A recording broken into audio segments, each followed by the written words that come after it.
What? I think this is really helpful. Yes, it's that. The name of the chord. So, for example, this is a G90 7/4.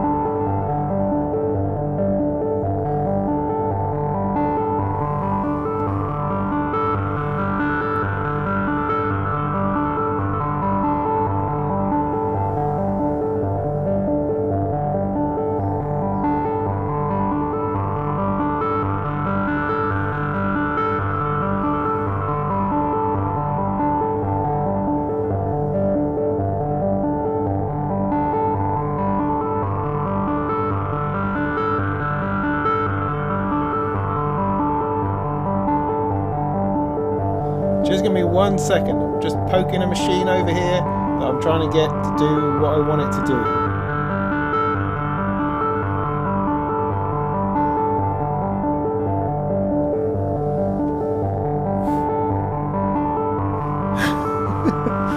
Okay, just some things, right? Some things are just how they are.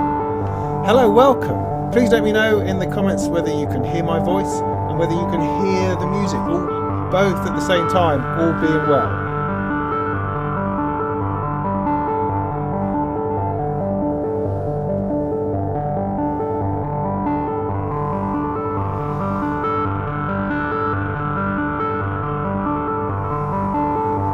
You can hear all of it, you say. Great, great, super. Well, I'll just spend a couple of minutes filling on this red thing here, I think, just to allow people to appear.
is going through the magneto, I have to confess. And the strange thing is, I've learned more about the magneto in the last like 20 minutes when I've been fiddling with this than I have in the whole year that I've owned it. Just because I connected a keyboard synth to it rather than routing it through my Eurorack. Because I never know what's going on in the Eurorack really, half the time.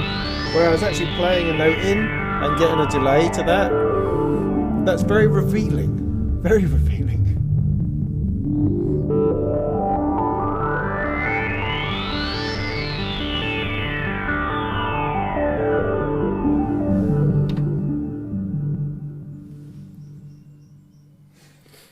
Cool. Well, I guess we better crack on then, hadn't we? I think so.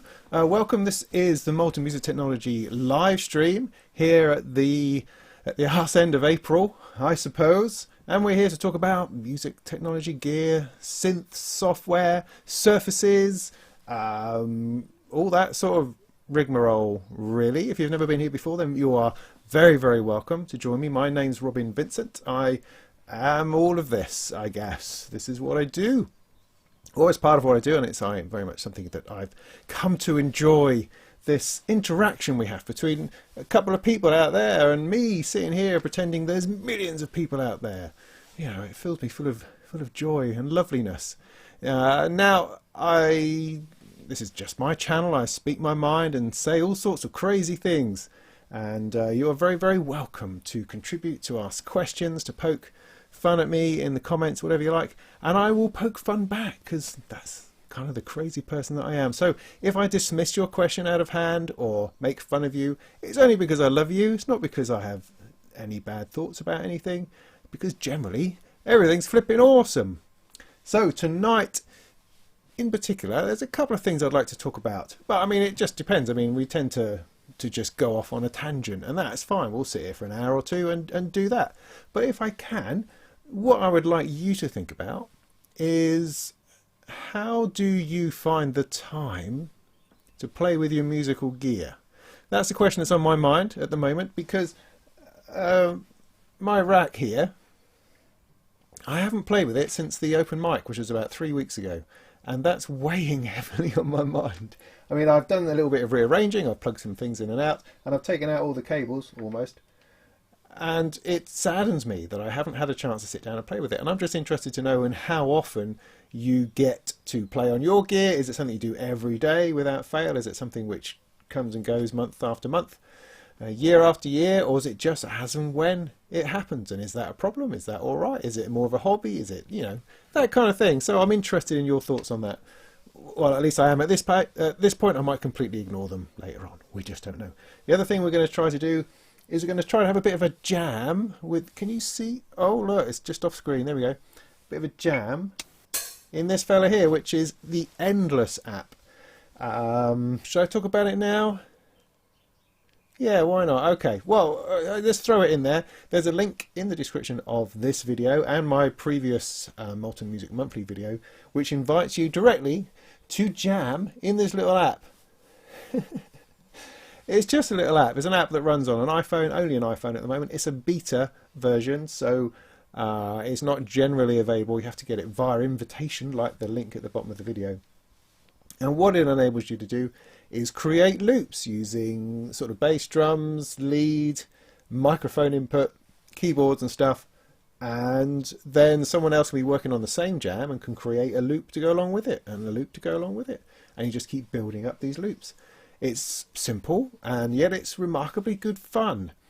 So I'd recommend that you go and check it out. Quite how it's going to work in this environment, I don't know, but we'll have a go at some point soon of just building a loop. And if there's anybody out there who's connected to this jam, we'll try and do it together somehow. I don't know, is that going to work? I'm not sure, but I'm just going to go with it, because I've spent hours trying to get everything wired in, because I mean, it comes with sounds. It has its own banks of sounds for stuff, drums and bass and leads and synths and bits and pieces, but not a massive amount, but it has some, and you can play with them in there. But essentially it's all dealing with audio, because it records these loops as audio as you go. But I thought it'd be more interesting to plug external instruments in, like a microphone, like a synthesizer, like a guitar I've got hidden over here. I thought that might be interesting too. and hopefully show how far it can get. Now, this app is by a guy called Tim Exile, who is responsible for a bunch of Reactor instruments, and a lot of really groovy stuff. I mean, if you have favourite Reactor instruments, they're probably going to be by him. Things like the finger and the mouth, and the one with all the turny bits on it. Flesh, could be. Oh, I've forgotten. I don't know. Anyway, he does all the really good stuff. He's a really cool guy. And this is something he's been working on for the past year or so, trying to find a way to bring people together to make music. And this is a very quick and easy way of doing that. It seems to sort of work. You know, don't know. Is it going to be useful? Who knows? Who knows? But we'll have a look at that in a minute. But to start us off, to kick us off, I'll just have a poke in here, see what you've been saying, see how you're doing, and we'll take it from there. All right? Is that all right? Good. Good. Talk amongst yourselves. Right, so commonly I miss people's comments. I'm sorry about that. So I'm trying to zoom up and down through things as people say it, and there's this delay between what I say and you hearing it, because that's degree streaming through YouTube, that kind of thing. So it all gets into a bit of a mess. But we just have to deal with it, man. We deal with it. Go with what we know. Okay, no one's saying that you can't hear me. That's always a good start. What's the beer for tonight? Good question. The beer for tonight is... It's a Beavertown, a Lupulloid IPA. Beavertown. Looks pretty groovy. Somebody bought this for me. Most important thing, though, is it's flipping 6.7%.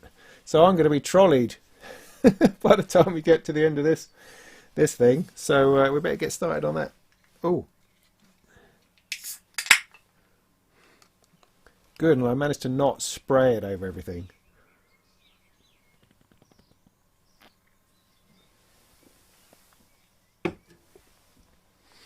Cool. That's thick. Oh, so would I sing again? Yeah, I mean, I hope to one day, you know, when the plasters come off. Yeah, I might sing. I sang a little bit earlier on the test. I might sing. I don't know. I'll have a look at that in a minute. The Behringer sounds plasticky, does it? What an odd way to describe something. What are you saying?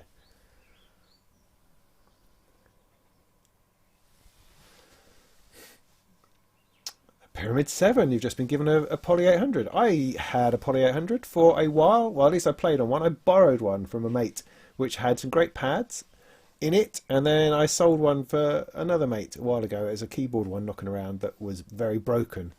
But I've moved those on. They're great. They're great. I mean, they're not easy to program, I would say, if I remember rightly. You just found a pad and left it with that, pretty much. Hey, Ape. Good evening. Yes, good evening to you. Finding time is the most difficult thing. It is a difficult thing. I mean, I can't believe the way that time is moving at the moment.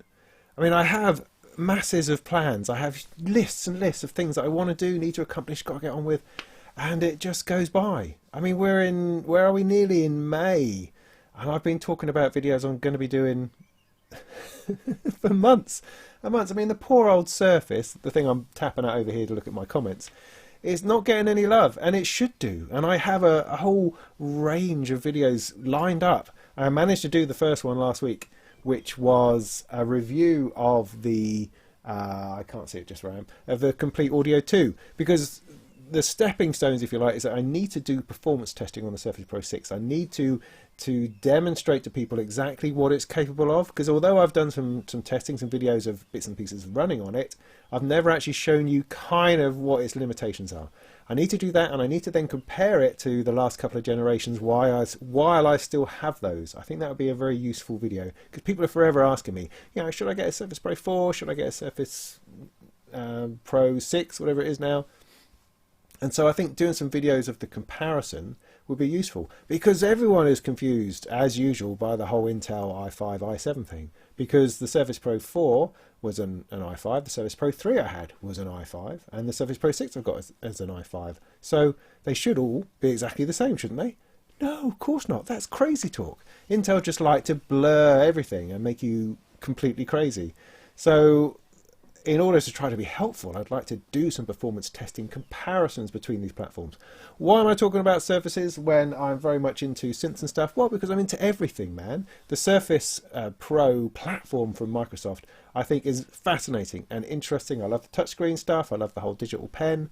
I'm a Windows man, and all of that's interesting, particularly in my sphere where everything is very Mac based. You know, I like and enjoy being that pain in the ass Windows user who's using touch on desktop software, man. Not iPad apps. No, no, no. Desktop software. So anyway, I enjoy that. So I want to do more on that, and I have more of that coming. So if you're a Surface person, and I do have, believe it or not, followers out there who are there for the Surface stuff that I do, then hang in there. I've got a lot of stuff coming. So what was I talking about? It's about time, yeah. So yeah, I keep meaning to do it and other things get in the way. And not because they're more important necessarily, but then I do have a job and I have deadlines and things I have to do, and it just comes round. So I've done this video on the audio too, which will come out soon, but I went to a stupid amount of depth, and so there's a lot of editing to get through with that from different sources. Because as soon as you start capturing the desktop as well as filming from two different angles, it all gets a bit complicated and heavy on the old editing afterwards. Anyway, so yeah, that's one angle of talking about not having any time to do anything.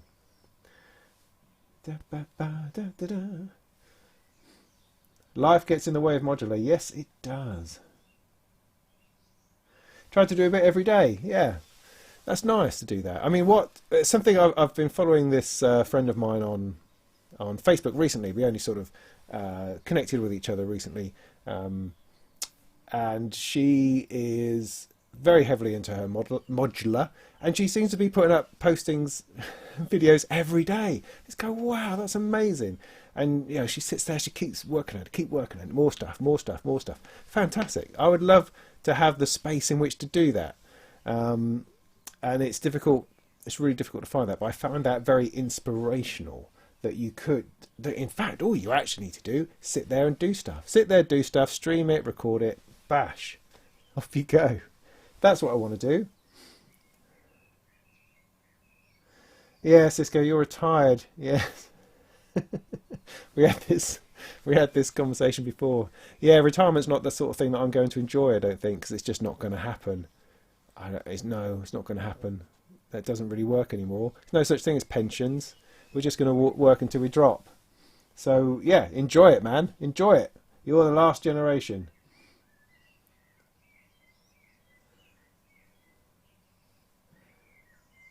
Yeah, well, I mean, you can kick the wife out if the wife is the half of your relationship that is not interested in this, or similarly, you can kick the husband out if that's the other way around. But I think that kind of love and intimacy in your life is probably important too. How's the Uno? Somebody says. That was later on. I've spent about half an hour with it, and that's been all right.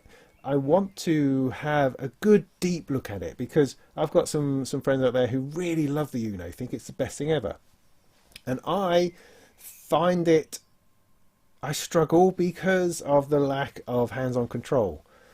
It doesn't. I mean, not because I'm an idiot and I don't understand how to work it. It's just that I'm so enjoying this one knob per function kind of thing, the stumbling into bits and pieces. As soon as you introduce some kind of matrix or menu system, then you're no longer stumbling. You're kind of having to deliberately choose. Well, you can still stumble if you like, and you can go like this and hit buttons and then twiddle knobs again. But it's a bit more deliberate, and that's okay. I'm not saying that's not okay. It's just I really like stumbling about. So the Uno for me is going to take a bit of time, and I want to spend some time with it because I think it's got a great sound. It's a great price. It could be a great starter synth for some people. So I want to give it some of my time, and I will. I most certainly will.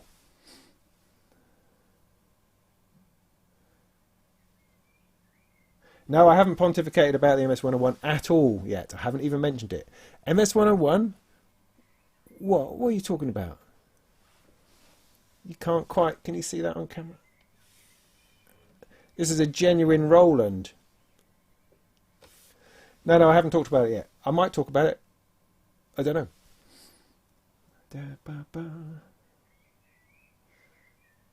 Jacking the day job, yeah. Sort of my day job overlaps. I mean, it gets difficult. It gets very muddy.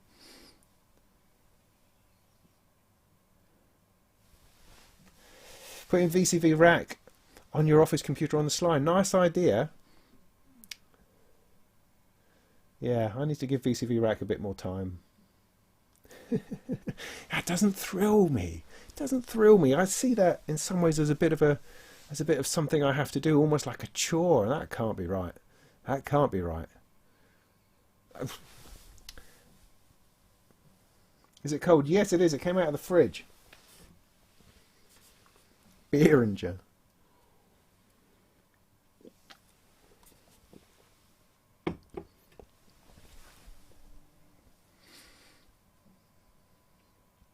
Oh.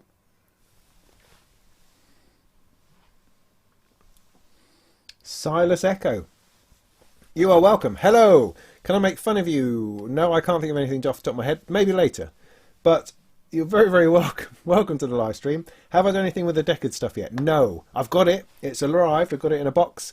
And that's another thing that I need to do. I mean, my schedule of events at the moment, because some things have overtaken me, is I'm in the middle of doing a big project on how to build an audio PC, because that's my business, or has been my business, and that's something that I'm now trying to put down into a video, and that's happening over here, and that's the same space in which I'm going to build the Decker's Dream. So I need to finish that first, then I can get the Decker's Dream out and start scratching my head as to what on earth am I going to do with that. So hopefully next week I'll complete that project, the audio PC, get all those videos done and get the system built for a very fabulous customer, and then I'll get stuck into the Decker's Dream. So yes, that's going to be my DIY station over there, because I can't keep doing it here, so I have to keep putting it away, and it's a sort of project that's going to go on for months, so I need somewhere where it can stay and I can fiddle at it whenever I get a spare moment. Time! How am I going to fit that in? Whoa! I have no clue. No clue.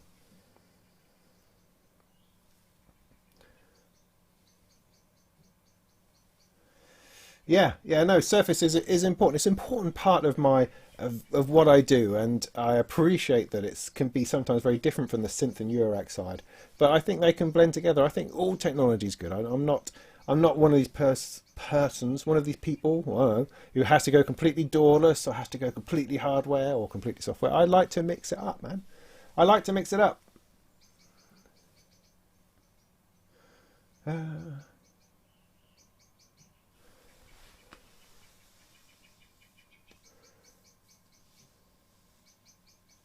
What each time is getting back into things after a break. You get more out of 50 minutes daily than 2 hours once a week. Yeah, maybe. I mean, I've been struggling to finish an album of music for about a year now. I mean, I finished it a year ago, and I haven't, because there's one track which I needed to improve, and I needed to add some vocals and other bits and pieces, and it's now been messing about for a year because I just haven't had the time to really think about it. Got the vocals recorded last summer. Awesome. That was great. Or was it later than that? I don't know. And then worked on it a bit and then had to leave it. And then I got a friend in to play some bass, which was great. Did that. And then I worked on it a bit and it all just fell apart. And I had to rework it and re-groove it and bits and pieces.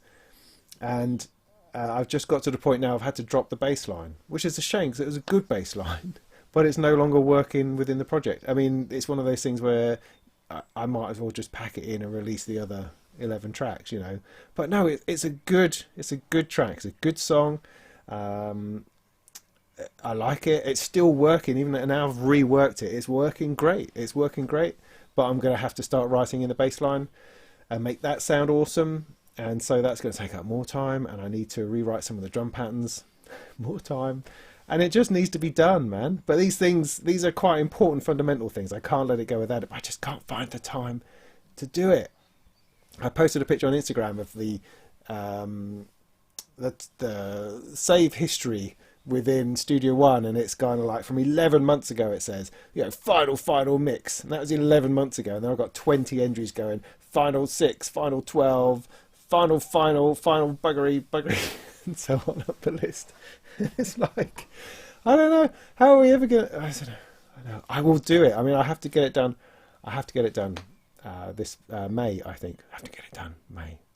I mean, I keep promising the sort of the half label I sometimes release stuff with that, yeah, I've got something coming. I mean, I contacted them last year saying, yeah, I've just got this album coming. That's going to be great. And they go, yeah, great. We're looking forward to it. And they're still hanging around, God bless them. Anyway, blocking out a good time for blocking time for wiggling and music in the calendar and then communicating with your nearest folks. Yeah, blocking time in the calendar, that's good. I mean, I do that sometimes anyway. I have to do that in order to fit everything in. But I mean, I think that's a point of discipline where the problem is I tend to block time out, come back to the shed and end up just working, writing, finding more news articles to write about, which is fine because that's my living. But I need to sometimes not do that and instead just play music. I need to do that. But that kind of means that I have to be on top of things in the first place, which isn't always possible. Hotels, yeah, if you're moving about, that's useful. I no longer have a commute because I work in my shed, in my garden. So back in the day, it's the same with listening to music. I used to listen to music on my way to work or way to college or whatever. And that was how I absorbed like sort of a constant flow of music. And you don't get that if you're not commuting, if you're not sitting there trying to waste half an hour, you don't get that so much. And that's something that I feel the absence of that a bit more.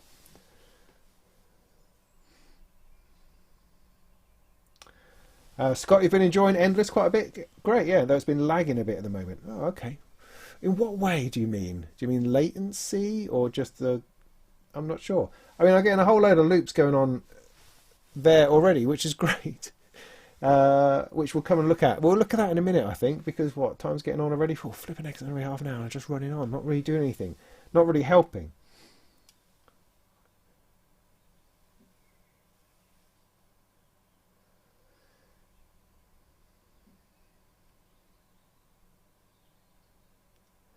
How's the keybed quality? What, on this fella?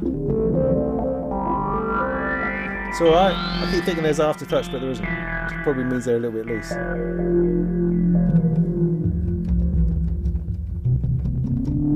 It's alright. I mean, the thing I've got to compare it to is a Bass Station 2, which is my other synth, which I have down here. Ugh. Which I should have sat up there. Then I'll be a right synth guru, wouldn't I? Yeah.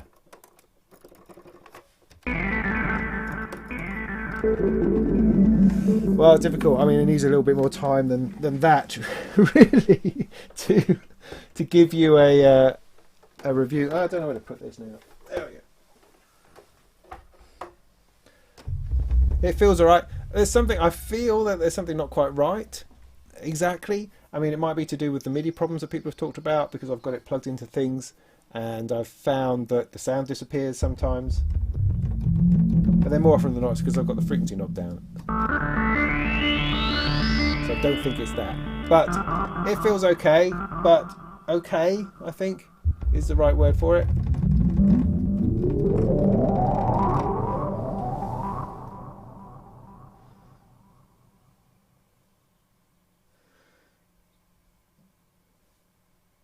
It's a magpie. The magpie is here. Oh, joy. We should dance. We should dance and sing. That's what we should do, which is awesome. Good to see you, mate. Sorry, I'm just rewinding. Oh, just rewinding on some of my comments because I keep jumping through too quick. Okay. So Jeff asks how we feel about Behringer in 2019. I think it's a big question. I think it's one with no real straight answers, and that people have a feel for it one way or the other. For some people, it's all about slavery and and China and factories and stuff. Other people, it's about stealing vintage ideas. And for other people, it's the reality that we've all been stealing vintage ideas. My entire rack is made up of vintage ideas which have been stolen and stuck into modules. So it's a strange place that we find ourselves in when we talk about things like Behringer products in such a way as if there's a heritage that should not be touched, when we're doing it all the time. What are we talking about? This here's a Roland filter, this Jove. It's beautiful. Yeah? So what are we talking about exactly? What are we annoyed at? I don't know. I mean, I know some people just don't like Yuli, and that's fine. Or some people have experienced Behringer over the years and found that to be lacking in terms of what a company should be about. That's fine. But also, I'm sure there's tons of people at Behringer who are fabulous. You know, even Patrick, who took the piss out of me in that video before, he was a really nice guy. You know, nice, sorted. So, you know, for some people, I couldn't possibly touch it. It's horrible. And other people, like myself, I don't know. It seems all right, doesn't it? I don't know. I mean, I've poked loads of fun at Behringer in the past in news articles and bits and pieces. But now that the product is actually starting to arrive, and product which appeals to me. I mean, the Model D never really appealed to me because, you know, I'm sorry, Mr. Doty out there, but I didn't really, not really been into the Mini Moog particularly. It seems to be like a really big thing for not a whole lot. So the Model D never really appealed to me. Whereas this, I mean, the SH-101, I loved playing with that when I was a kid. That was awesome. And it has an interface, a connection that appeals, that I like. I mean, I have to get used to sliders again because I'm very much knob based over here. So sliders are interesting, and I'm learning about that a bit more and sort of feeling my way through it and understanding how the connections are. Because I've had my head in Eurorack for a long time now. So it's funny coming back to a synthesizer, particularly one of this simplicity and this simplicity of layout, is because I understand far more now why things do things. It's like this wonderful envelope slide here. I never really knew what that was about. I just knew that it made the sound different when I pushed it up. Like my Bass Station 2. You put up the mod envelope knob next to the filter and it sounds different. I didn't know why. It just does. I mean, that's the way I approach synths. I don't necessarily have to know why. I'm just playing with the bits and pieces. But now I know why, because this is routing the envelope of or the cutoff is then following the envelope that's over here. Isn't that marvelous? And that's when you get that whop whop whop sound. So I'm going now see, this is that moment where I say to myself, I can just make this exactly the sound that I want, because I'm a synth expert now, you see. Now the chances of that actually happening are extremely slim. So if I turn up the envelope,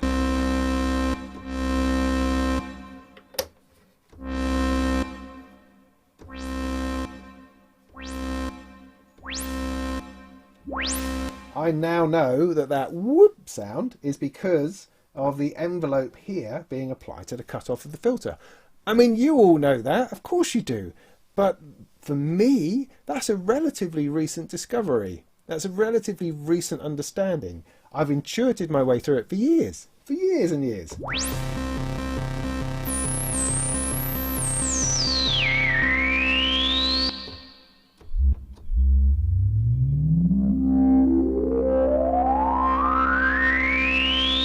Oh, that's that. I'm now.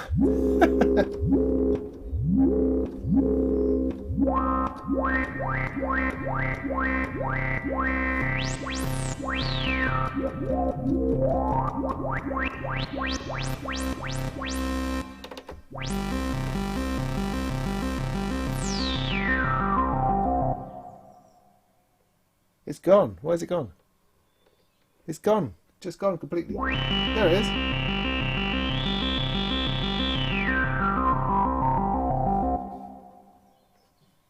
It's gone again.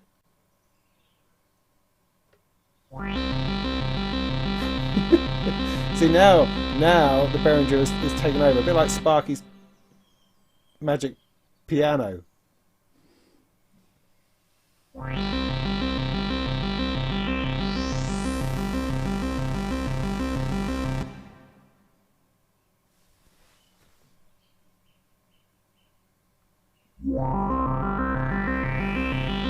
So that seems to be locked in with the LFO clock rate there. Then it seems to be stopping. What have I done?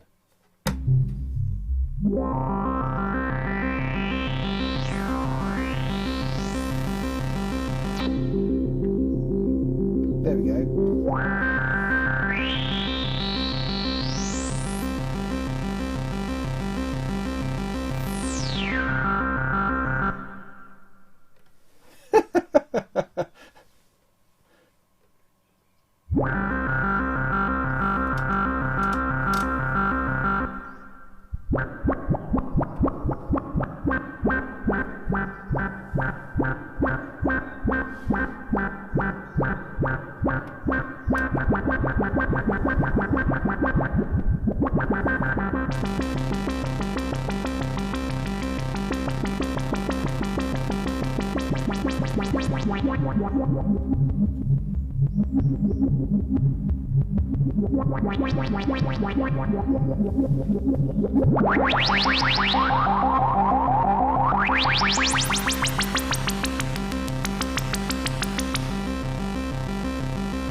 So we're not bogging myself out by accidentally moving this switch here to LFO and then just thinking, oh, I've broken the whole thing. But that would have been interesting. We could have had live on air the Behringer MS-101 completely failing. But no, it's me failing, and I fail on camera all the time, so that's all right. So yeah, it was funny only because of what I said beforehand about how expertly I was going to demonstrate that.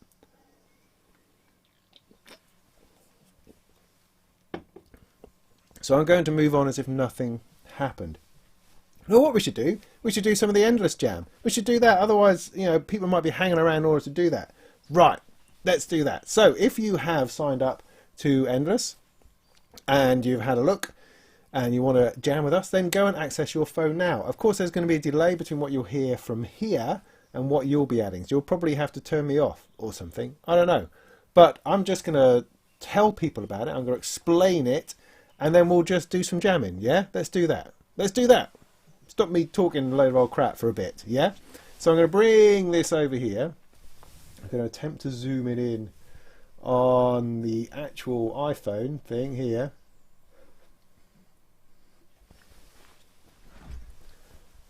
Seeing that all right? Yeah?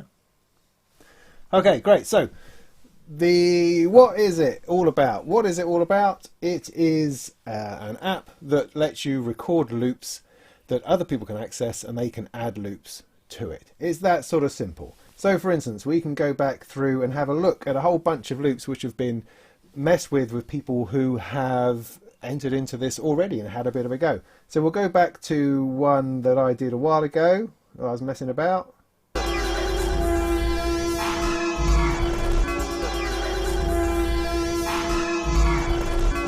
So yeah, that's simply weird. Well, let's start off with something simpler. Okay, so I just put down a little bit of a drum thing, and then it added to it a bit.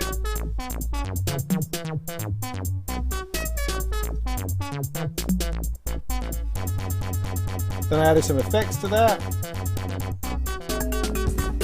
and more stuff added, and it develops. It develops over time. That's the idea, is that it just keeps on developing.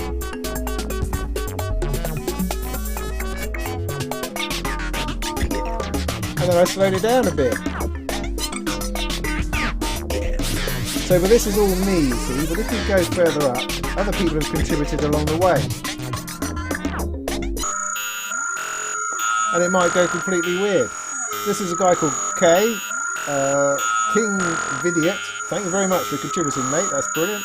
We go down his line a little bit. Yeah, got some drums going on. And then a guy, D, double stop. He put in some bongos. Beautiful. And that turned into something else. And then K came back in.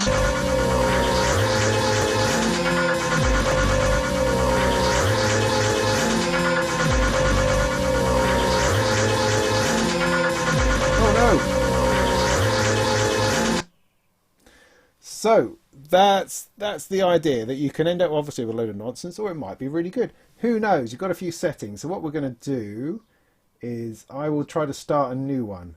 I'm just going to bring the BPM down again to about that. I'm going to stick us in something like that. Key of C. I don't know whether it has been, but that doesn't matter. I'm going to stick on a metronome. Quantize is enabled. Hear the metronome, yeah? So very simply, what you've got is you've got drums, you've got bass, you've got notes, you've got mic, and you've got effects. And you put in whatever you want. As you create,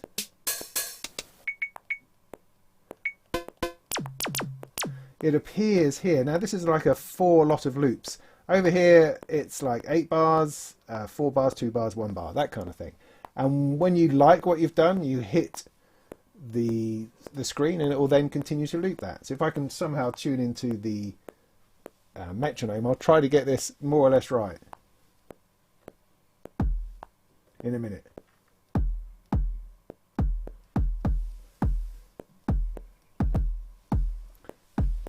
So I've now hit that, and that's now going to loop round forever.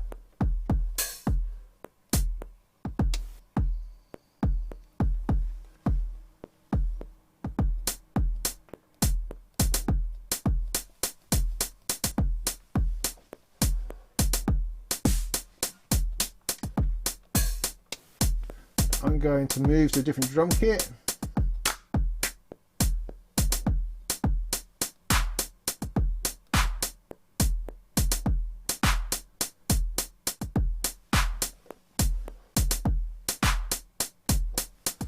So that's the starting point. That's where we're going to start from. Now, if somebody would like to add something to it, that would be super. But that may not happen, in which case I'm just going to have to blunder on by myself. So I can now probably turn off the metronome. So I'll go back home, hit bass.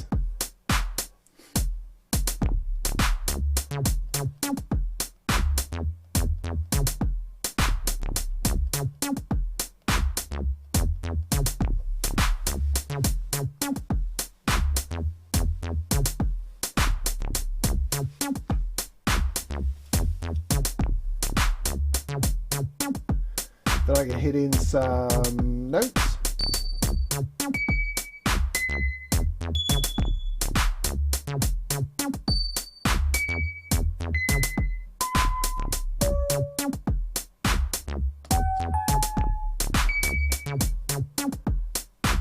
Oh, someone's done something. Let's try that one out.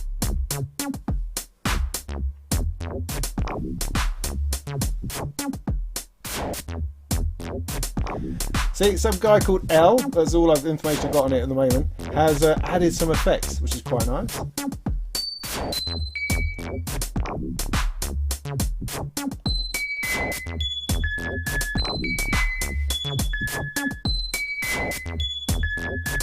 Now, I don't want to do that because that's a little bit too much.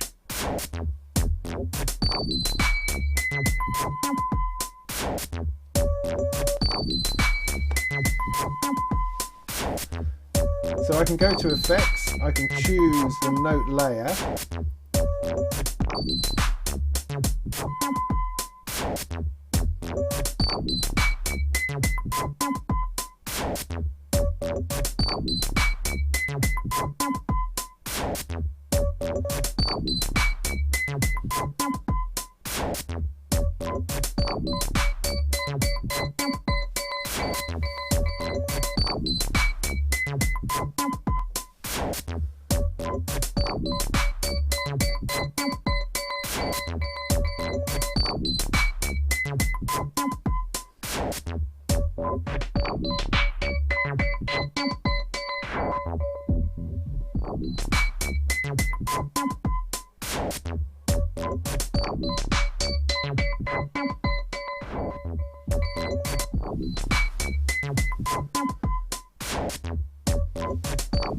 Do you get the idea?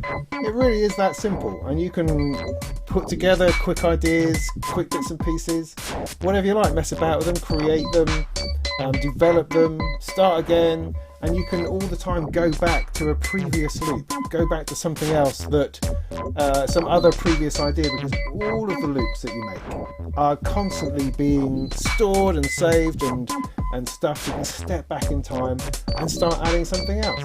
Our friend Elle, who is Lonus, has messed with that for us. Nice. Now I could potentially, via the microphone input, add something from here.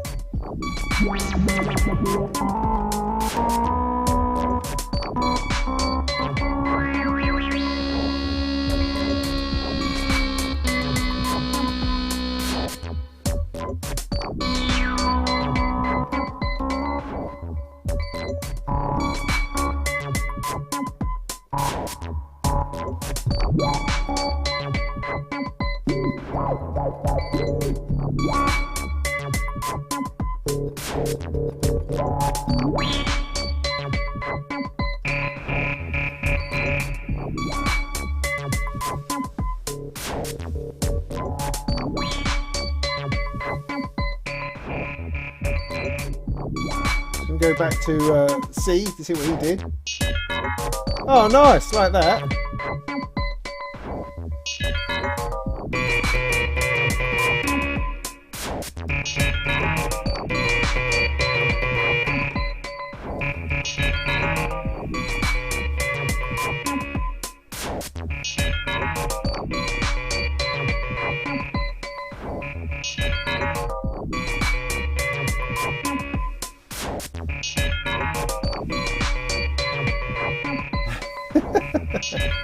So I can also add some vocals if I try hard enough. Pull this one up, pull that one down. 1, 2, 1, 2, 1, 2. Yeah! No, come on, let's just, okay, pull it together now. Put it together, you can do this. You can do this.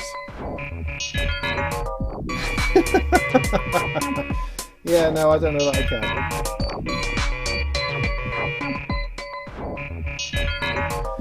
Yeah, chilling on a Sunday evening, waiting for the phone to ring. Chilling on a Sunday evening, waiting for the phone to ring. Chilling on a Sunday evening. You can. Waiting for the phone to ring. Also go into a little mixer section and turn things up, turn things down. Waiting for the phone to ring. There's also this bit here where you can take bits out.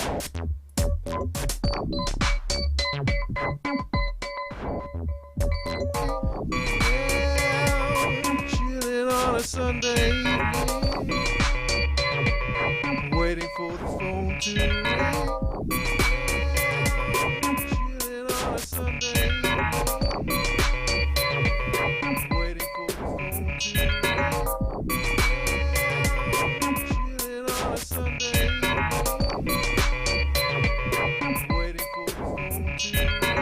Now, as it goes through, it sort of remixes loops. It mixes loops down together because it can only handle 8 loops going on at one time. So when you add an effect, everything you add that effect to is kind of remixed down to a single track again. So if you add effect to everything, it then takes that whole lot down to a single track. So you can then add a load more stuff after that.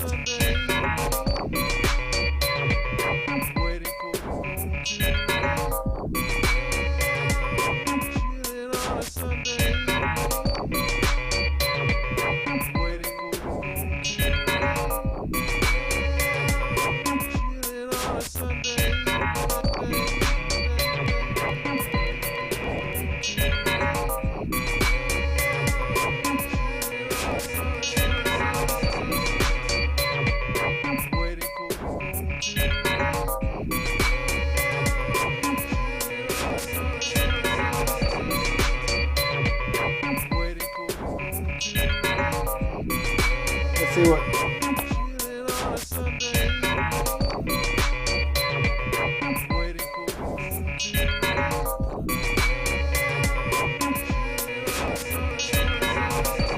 There's also this sort of DJ live performance kind of thing.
Let's see what else has come up. Ooh! Got a little bit of feedback coming in there, fella.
So I think that's quite genius. I mean, it's a looper, it's a loop-based thing, but it has an awful lot of potential because you don't just have to play with a single loop. You can make larger loops, you can bring in external instruments, that kind of thing. I think that went quite well. Now, if you're out there playing with this, continue to play with it. If you like, that's fine, and maybe we'll come back to it in a bit. Or if everyone goes, let's do more, then let's do more.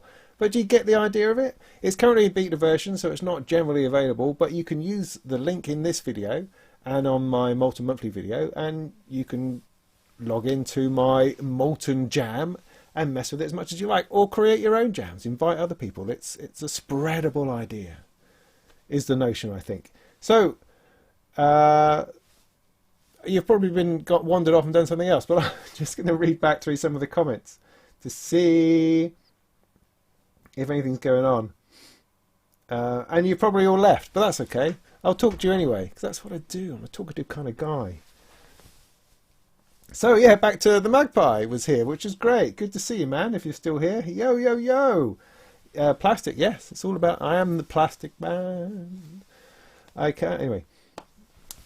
Let's go back. VCV rack, yeah, did all of that. Bed quality, did that. Okay, what? Did I catch up a little bit? Hope to say hello on Saturday at Superbooth. Yes, Superbooth. Yes, nice. We'll come back to that. I want to see if there's any comments about what we've just done.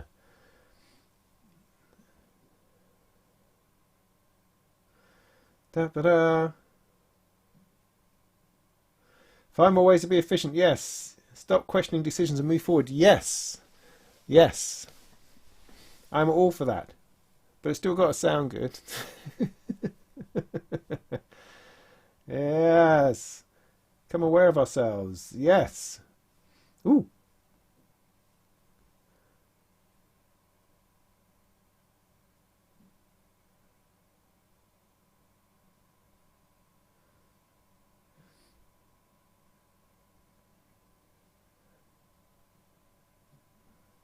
Okay, what am I doing? Yes, okay. All right, hi. You're Lowless on Endless. Great, well done. Oh, you got some stuff there. That's you. Nice one. Thanks, Scott. Thanks for throwing that in. I'll have another play in a moment. This is getting crazy. Yes, it is.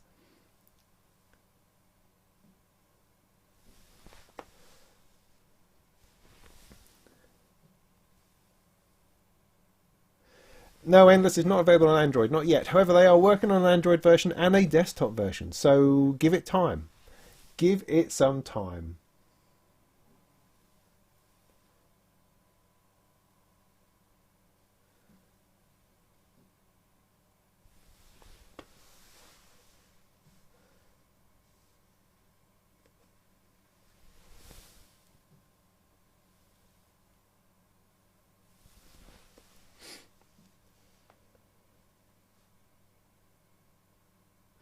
Oh, are we doing a giveaway, Simon? That's really exciting. I'm excited about that. What are we giving away? Are we? Do you want me to send you some stuff to sign, and then I could sell that for a pretty penny, I reckon? Or send you stuff to blow up. I'll do the postage. That's all right. I don't mind. Yeah, let's do it.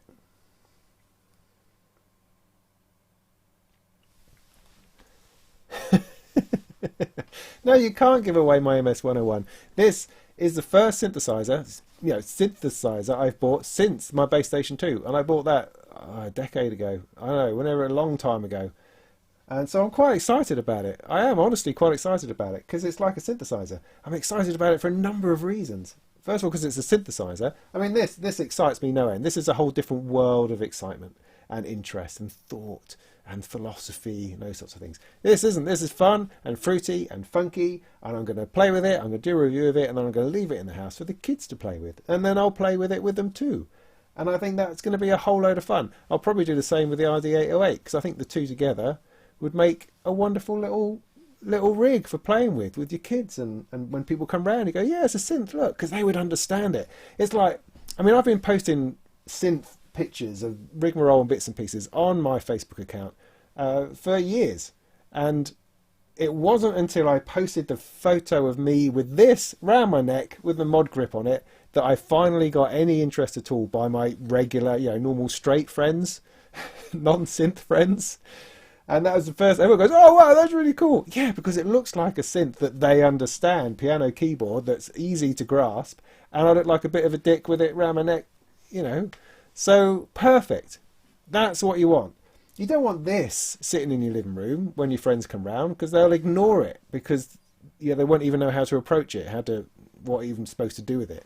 But this, everyone will go, yeah, great, right, a synth, and then you can play and you can have fun, and that's kind of what it's about. So this for me is a fun synth, very much a fun synth, and I mean it's a lot of money, although it's only really worth one module, which is a bit nuts when you think about it.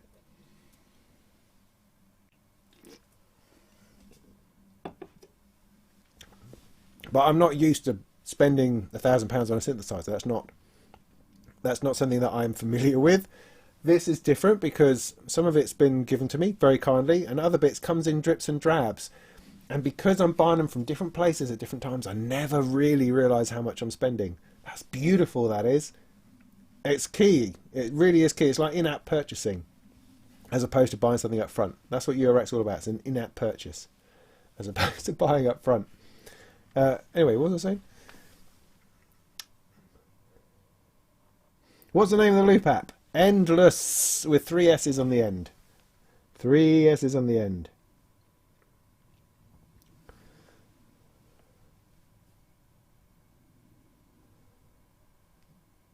Yeah, your Discord channel, Simon, is a crazy place. I don't even know where to start. That's the whole thing about time. I mean, since we did the YouTuber thing, the Toman thing, I've now got all these other channels of communication which I don't have time to deal with either. But I want to, because they're good and fresh and interesting, and there's people on there that I want to get to know better.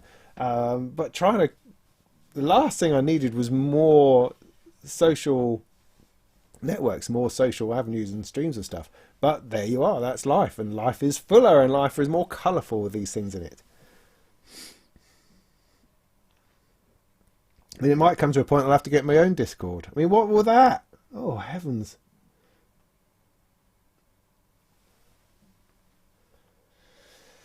Matthew Pie Pear, he asks, are the keys working perfectly? On mine there's one key that sometimes does not trigger.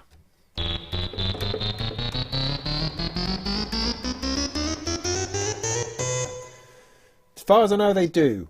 I haven't spent a lot of time on it yet. There is a little bit of sometimes things don't trigger quite like I think they will, but that's often because of my sloppy playing. Like that, you see. I just have to release the other note. So if you're trying to get a little bit of legato in there, that's perhaps where it falls down sometimes.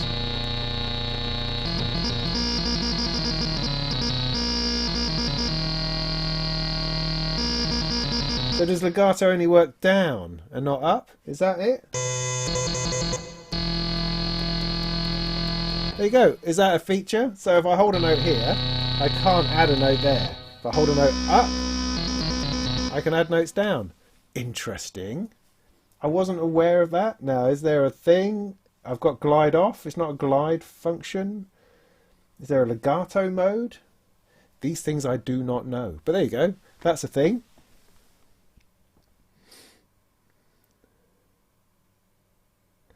So does Endless record background noise? It can do, yes. If you're using the microphone on your iPhone, at the same time as listening to it through the speaker, it will record everything that it can hear. So you end up recording your voice with that on top, and that's perhaps where feedback and bits and pieces come into it. It ends up not being very, very pretty. So it's better with headphones or through some other system, or I'm using my audio fuse as an audio interface into it. And that's given me a lot more control. And I was trying to get everything through the audio fuse, except I realised I couldn't really control levels through that because it was no longer connected to my Surface, which is what I'd normally use to control the audio fuse with. So I ended up going through a little mixer and then using the auxiliary out into the audio fuse into here. Is that complicated enough for you? It's been bugging me all day, but I got it to work. So when I want to record the one I want to record, I just turn up the auxiliary on it, the send on it, and that allows me to record. Yeah, makes sense? I don't know. So, yes.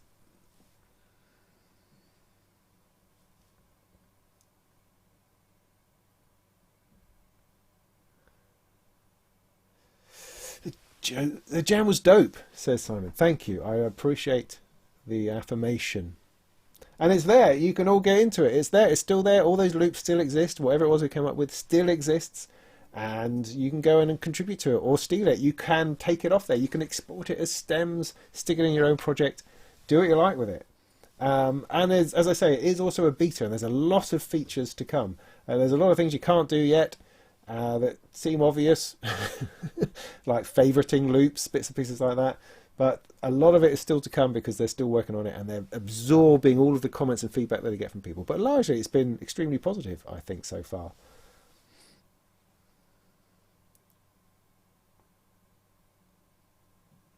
Yeah, and you can join in simply by following the link that's in the description.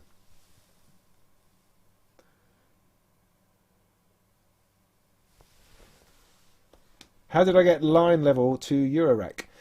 That's a good question. Thank you, Jeff, for asking that. I got line level to Eurorack by using the sadly untalked about AA1 from Strymon.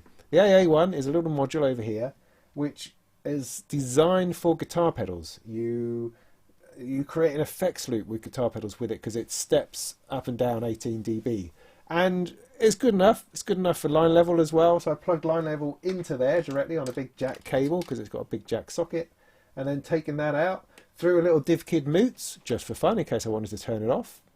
As opposed, see, cause that's a Eurorack brain. Oh, wow, man.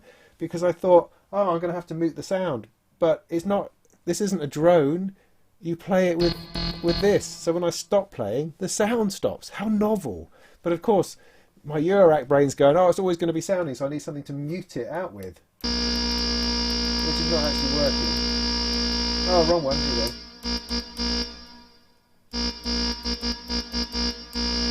But of course I don't need to do that. I just stop playing. Anyway. Too plastic for you. Fair enough.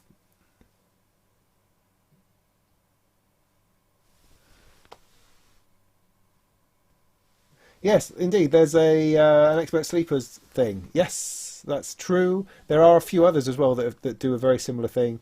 There's these posh ones from Duranalog, the transmit and receive ones. Yeah, fantastic. You know, if you've got the money for that kind of thing.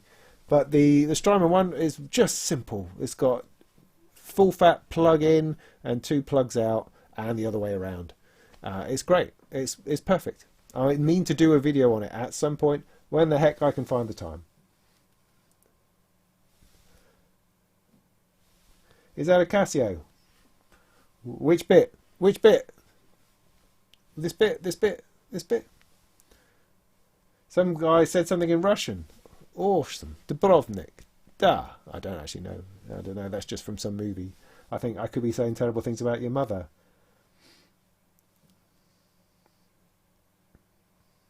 Oops.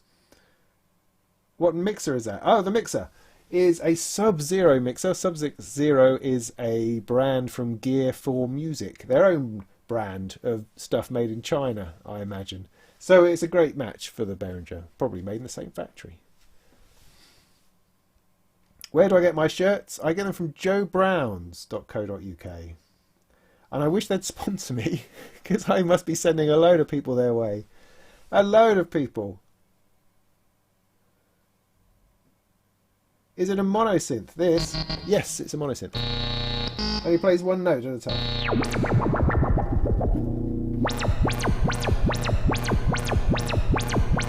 Oh, wrong one.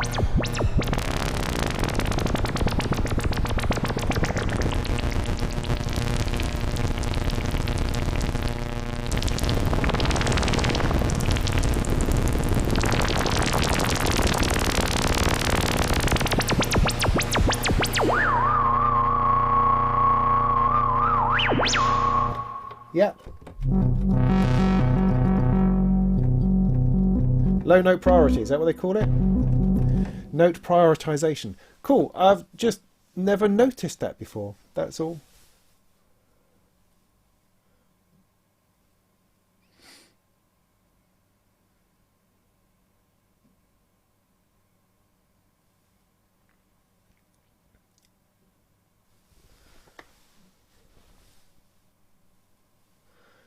Do, do, do, do, do, do, do, do. Oh, sorry. If anybody's interested, I haven't done the firmware update yet. I understand there might be a MIDI problem. I haven't looked into it. Again, if I could find the time, I would do a very quick video on how to solve the MIDI problem with the Behringer MS-101, but I haven't seen the problem yet, so I don't know whether it is a problem yet. But I'll look into that. But I haven't played with that, in case anybody's wondering.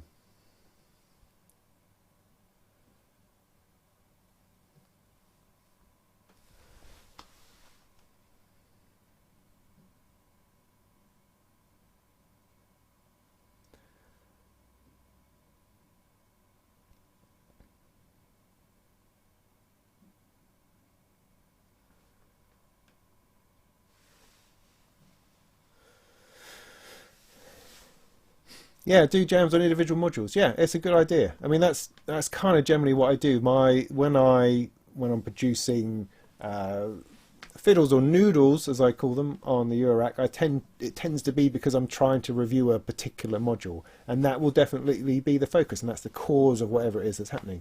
And at the moment, I have the black modulator from Erica Synths. That's currently on my to review list that they kindly sent to me. It's a noise generator and LFO generator, which is quite interesting. But the thing is with something like that is that I need to therefore understand noise. And so I've got a little bit of study to do myself before I can then tell everybody else about it. Because, you know, my sort of reviews, I don't just go, hey, it's really nice, you plug this in, it makes this noise. No, I have to flip and explain it, don't I? Because I'm a bit anal like that. And to do that, I have to understand it. Then I have to try to get it across so that you understand it. So that's the enormity of every review I do, is that I'm not content with just telling you whether it sounds nice. I've got to I've got to understand it, and then I've got to unpack it so that someone who doesn't know a whole lot could understand it. That's my vibe, and it's time consuming, but it's what I have to do. It's what I feel I have to do. Otherwise it feels vacant, you know, it feels pointless. It feels pointless. It's like I mean, you know, I love everything's wonderful. Okay, everything's wonderful. But if I was to criticise something recently, it was a review I read of the Native Instruments Audio 2. It was on a proper official news website, and it was like a paragraph. It said, "Oh yeah, we plugged it in and installed the drivers. We then plugged something in the front and recorded something, and it played back. The end." What is that? What possible use is that to anybody? I mean, it's hard enough reviewing an audio interface, but if you don't actually talk about it, do something with it, what point is that? It's like, good grief, he's probably got paid for that. Wow. So, yeah, I mean, I'm doing a review for Sound on Sound on the Audio 2, I think. God, I almost forgot about that. And also, I've just done a video on it. And there's depths you can go to, man. There's a lot of depths you can go to. You can investigate the drivers. You can look at those latencies. You can work out what on earth is going on with that direct monitoring and why it doesn't come out the back. And you can, you know, get angry about that and shout about it for a little while, and then come back when you realise, oh, okay, it's just quite cheap. And also, how is it when I'm doing latency testing that it's actually now got the latency's got so low that it's ahead of the original signal? How does that work? Because this, I'm going to have to grab it now. This is the mad thing, right? Oh. So a big up for the Native Instruments Audio 2. So I've been playing with this. This is what I've been testing. And it's taken me all week because I'm so flipping anal with these things. And so what I do, the way I test this, is that, so to test the output latency, I plug something into an output, yeah, and I plug a keyboard into the computer, and you generate a sound, something like Massive or some other synth, and you get a playback latency between striking a key and hearing the sound. But how do you measure that latency? I know people use loopback tools and bits and pieces. That's no good. That's no good to me because there's no reality to it. You need to understand what's happening with that audio, and you need to follow it down a cable and work out how are these two different. So the way I've come to do it is to take a single output from here, plug that into my computer that I record things on, take an output from the synth, plug that into the other side, so I get a stereo audio file which has these two signals offset from each other. That's your latency. That offset is your latency. It's bloody brilliant. Now, of course, there's imperfections in that. I mean, I'm not trying to be completely and utterly scientific, but there's imperfections because it takes a certain amount of time for you to press something down, because we're talking about milliseconds, for God's sake. So everything becomes important. So, you know, you're looking at that time it takes to plug something down. I'll take the reverb off that a little bit more.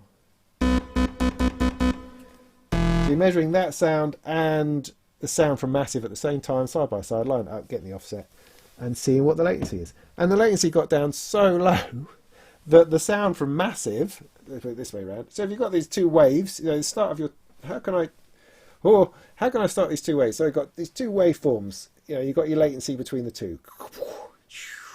But it got to the point that, you know, Massive is a bit behind, you know, 10 milliseconds, 5 milliseconds, and then Massive was ahead. It was ahead of this. So the sound coming out of the computer was reaching my other computer faster than the closing of the circuit that I was hitting this note on. I mean, that's nuts. But great. I mean, fantastic. You can get down to stupidly low latencies on the Audio 2. And I'll do a whole video explaining that and showing that and demonstrating exactly what I mean. So that was great. But that's how you would review an audio interface. Like that. You do everything. You try it out and you measure stuff and you work it out and you try to see whether this piece of plastic, because it is plastic, whether this has any use and any worth, and is it better than anything else. Now, the one thing you can't do, I don't think, you can't really measure microphone preamp performance. I don't know how you do that. Maybe you can. I mean, I tried running it through scopes and frequency analyzers and bits and pieces just to see whether I could see a difference. I mean, I once did an analysis of a Sound Blaster card versus a Pro Tools interface, because I was forever hearing on forums people go, oh, you don't need anything more than a Sound Blaster card to make music on your PC, which is true, but unhelpful. And in order to demonstrate the difference between the two, I took a sonogram type spectrographic analysis of signal generators going through the Sound Blaster card and another one of going through the Pro Tools interface, and was able to demonstrate how different they were. the amount of noise that was present in the signal. That was interesting. Trying to compare that preamp with any other preamp I've got, there's not enough difference that you can really show something as obvious as that. And so it becomes one of those things that, well, you've got to be able to hear it, but you can't hear it because it's on a YouTube video, which is going to be compressed and stupid. So I'm not sure what you can do with that. I don't know. So there you go. There's a diversion. Does the 101 have basses?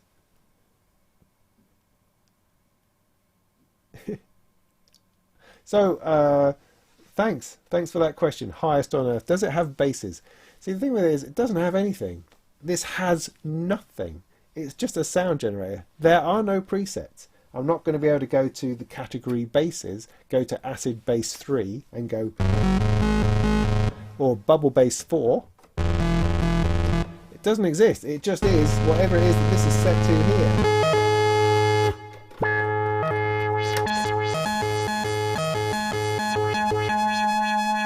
You know, that is now the sound. If I want to get a different sound, I have to change stuff.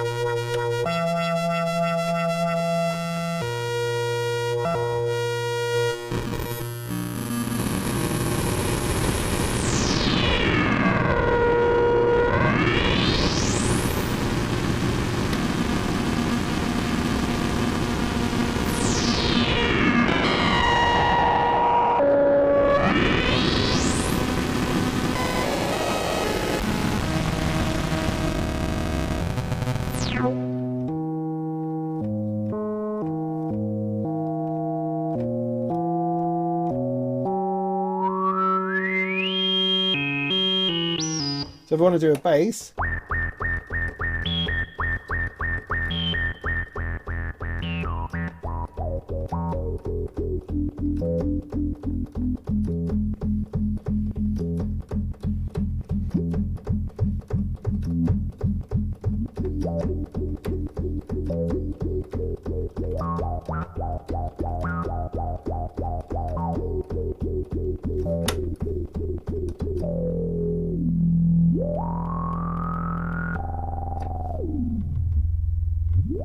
like that, yeah, or a lead.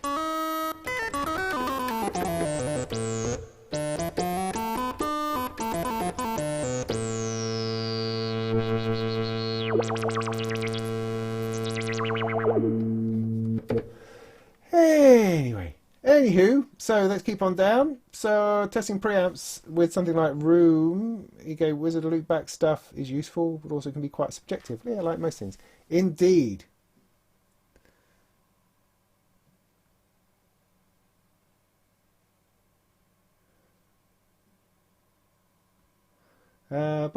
Time travel? What? The grandmother? What? What have I missed? What are you talking about?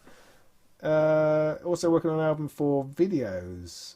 Symbiosis. If you're using gear for an album, you do a video on that gear, and at the same time, you're going forward with the music. Yeah. So here's a question for you, Simon. Right, your opus of screaming, for instance. I thought that was brilliant. I thought, I know, I'm going to do a quick video of that. And what I thought I should be able to do, quite naturally, is just take a strip of video, and because what I do on my Molten Music Monthly is when I put a video out there, I do a little thing for Instagram where I just click around on the timeline and shoot the video around, and stick that on Instagram as a quick clip of this video I've got coming up. And I thought, surely there must be something that allows me just to zoom around that video to create a quick remix. You know, just a type remix of your screaming. I thought that might be funny. And I couldn't find any way of doing it. Because I know I've done that sort of thing myself in the past by chopping up video and rearranging it on a timeline in order to get that to happen. But it's something that's so obvious. You should be able to have a piece of video above a MIDI keyboard, slice of video, and use the keys to fart around in the timeline. Shouldn't you? That should be possible. And then you can instantly render that out as an awesome piece of remixed video audio. Because this idea of kind of a video and audio sampler, I mean, 10cc did this 20, 30 years ago, you know, with their Mondo music and things like that. They did these strange things where they took pieces of video of a piano being played in lots of different ways, you know, physically ways and all sorts of things. And then as they put the music together, the video did certain things. And when they put the video together, the music did certain things. Brilliant. Why do we not have easier things and easier ways of doing that with all our computer technology? I don't understand. Because otherwise I've got to sit down, I've got to chop you up, and then I've got to rearrange it, which means spending hours with you screaming. You know, and I don't know that that's good for me. But I like the idea of doing it. There just must be faster ways of doing it. You know, similarly when you're making your music, film it, yeah, and then you could chop it up like, but I don't know, it's all ideas, isn't it? It's all ideas. Oh, so LFOpian Tube says, Uno transpose. When you do the Uno review, would you be able to find out if the transpose feature is on its way via a firmware upgrade? Seems to be the only major omission. You mean transposing in the sequence? So you've got a sequencer running, and then can you transpose it? Okay, I will. I'll do my best to remember. I can't guarantee because I've been drinking now, so who knows? Who knows whether I remember any of this in the morning?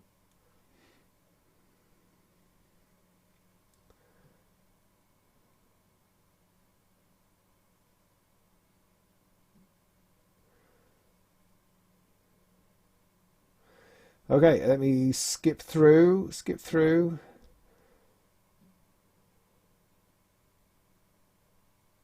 Do I have video on this latency concept because it's really smart? Thank you. Yes, I do. I did the same test on the audio fuse. I have a video out there from, I don't know, 6 months, 9 months ago on the Arturia audio fuse, which also featured that kind of latency measuring. But the one that I'm doing on the Audio 2, which I should hopefully finish editing this week, because there's a flipping load of editing in there.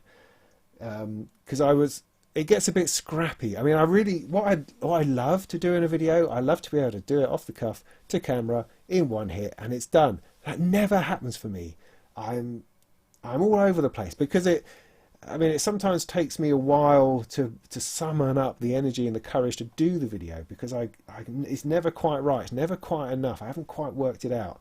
And so during the video, I'm doing a lot of the working out as I go. And that does tend to create an awful lot of editing for me after the event, which is kind of my lack of efficiency. But in many ways, I feel if I try harder, if I spend more time beforehand, I'll never get it done. I'll never start it because I know really that I know what it is I'm trying to say, and I sometimes take too long faffing around because I'm not confident enough that I'm going to be able to put that across well enough. When actually most of the time I can do it, but it just means there's a lot of editing. Does that make sense? It's like Nick from Sonic State. He does everything, you know, straight to camera and does camera cuts as he goes. I find that amazing because that means that he's not really doing any editing afterwards at all. He's doing all of the camera cuts and the switches and stuff all on the fly. I mean, I guess afterwards they might cut out the odd mistake or something, but it appears that he just does it in one hit, which means he's either extremely rehearsed or just phenomenal. I think he's probably just phenomenal. But I mean, I'm really quite surprised at how well I do on these live streams, because when I'm recording normally I'm full of sniffs and coughs and blares and all that kind of thing. So it must be possible for me to do it better. I just haven't quite got there yet. Negative latency, exactly. It was happening before it happened. It knew it was about to happen, and it kind of created this air of smugness that this note was going to happen, and it created it and generated it and fired it before it even hit the note. I think that's amazing.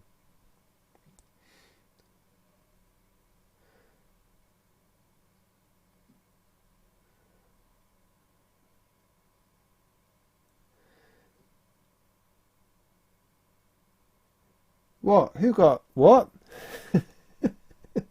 Who got a Tinder match?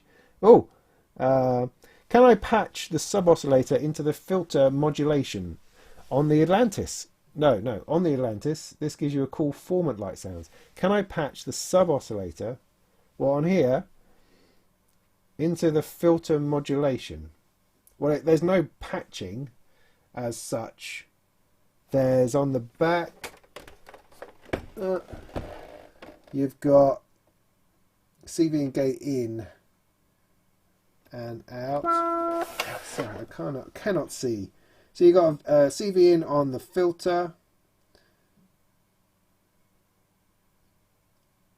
You don't have a separate out for the sub. So I'd think not. I would think not. I mean, I can take an audio rate more or less out from the LFO, which I think wasn't that what I had before?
I don't know.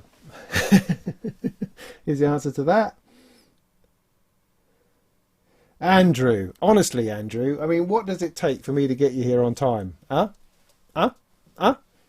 You're always rolling in. It's like I've only got, I mean, I should have been over already.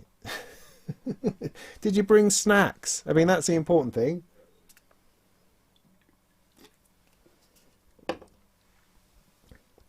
Oh, I'm a slow drinker.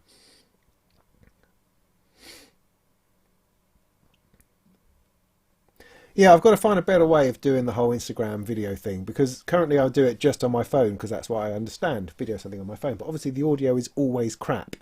So I need to find a better way of doing that. Although finding the adapter for my phone so that I can plug in a USB audio interface is actually useful. So that might be one way of doing it, and then I could do it directly from the audio fuse because everything tends to run through that anyway. That might be a better way of doing it. I don't know. But I need to find a more efficient way of doing that. Or I need a personal assistant who can do these things for me. Yeah, no, it is time for me to get in video synthesis. Because, I mean, that's the other thing of me of which you don't know or haven't experienced perhaps, is that I have been big into video stuff as well previously. I mean, it's one of those things I think, oh, you know, I'm starting to learn After Effects. I'm starting to get into it. I'm starting to make my own films. Oh, no, synthesizers. Oh, no, video. Oh, and then I'm off on this way. So had I not got back into synths and stuff, I would have been doing video, definitely. And I do a lot of stuff when I play live. When I do Soul Circus, I do all the projection stuff. I run our Chaos Grand VJ on my Surface at the same time as running everything else. And I stick text up and stick loops up and stick bits and pieces up while I'm doing the other stuff. You know, I make a lot of videos, make a lot of presentations of stuff. So yeah, big into that. But it's very time consuming. And the other thing is, I've noticed, I mean, I was doing this 10 years ago, 15 years ago, using VGA monitors, stacks of VGA monitors. And it was, at one time, really cutting edge. And I feel that the world has caught up and gone past. And you know, you see the sort of stuff that people do now with projectors, and it's just amazing, totally amazing. And I do not have the skills. I do not have the skills for that. But you know, I reminded myself that I need to do some time lapse on daisies opening and flowers and bits and pieces, and all of that is great source material. It's just, again, it's finding the time and the headspace to do it. Too busy at the minute. Too busy. What I need is a wealthy sponsor that says, you know what, man, let me take care of all your bills and everything. Let me buy a nice big fat motorcycle, and you just go and make your stuff. You just make your stuff, and I'll take care of your mortgage. That'd be great. That's what I'm after. Nope, I went crazy again. Have I seen The Clash live? No. But I have seen Joe Strummer. I saw Joe Strummer at the Cambridge Corn Exchange many years ago. He was fronting the Pogues. So the Pogues are Joe Strummer. Can you imagine such a thing?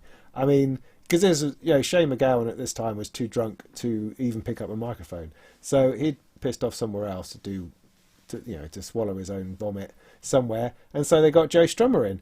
And it was fantastic. I mean, you got all the Pogue stuff, you know, banging a tray on your head, that kind of thing. And then you get London's Calling. I mean, what could be better than that? And one of the funny things was that the Cambridge Corn Exchange isn't a huge place at all, but there's like a stage and there's space in front of it. And there were quite a few sort of well-dressed people, and they were standing right at the front. And me and my friends at the time were sort of standing a bit back. So there's kind of this group at the centre. And as soon as it kicked off, this mosh pit just exploded in people violently jumping on each other and pushing and punching each other. And all these poor old well-dressed people were caught up in it. I mean, they'd probably used to going to jazz concerts or something. And I don't know what they were doing there, but they sort of somehow clawed their way out of the crowd with bloody noses and clothes ripped and stuff. Like, they wondered what on earth had happened to them. But no, so that's my Joe Strummer story.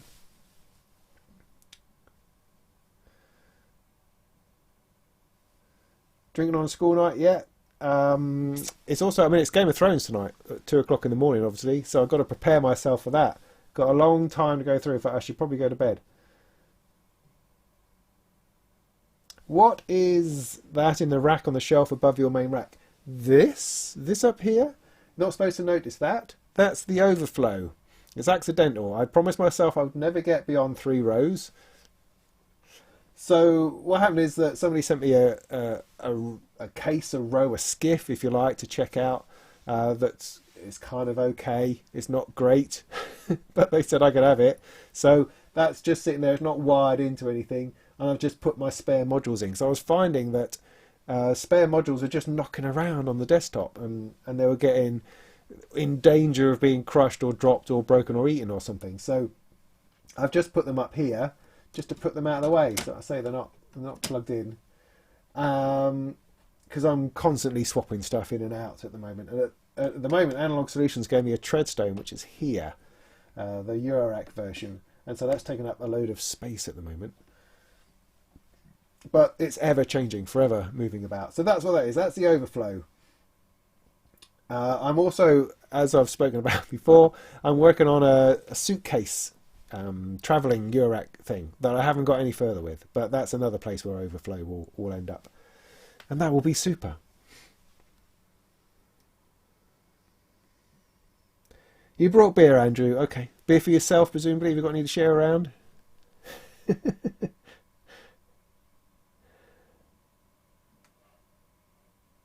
Oh heck. See, the chat on YouTube doesn't work with finger very well on the Surface, unfortunately. It does for a bit, and then it just goes whoop like crazy, and you lose where you are. So I don't really want to miss anybody's really interesting comments. Too early for beer for Jeff Greeley. Where are you, Jeff? Where are you that it's too early? You over the pond somewhere? Oh, look, I got to the bottom. Did I get to the bottom? I did.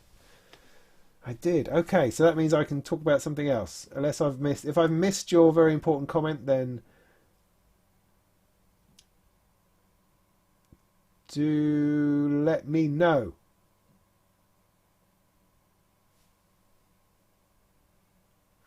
Great, super. So let's just have a quick play on any of the loops that have come up since we stopped. So we stopped around here, and Mr. Lonus has had a bit of a go.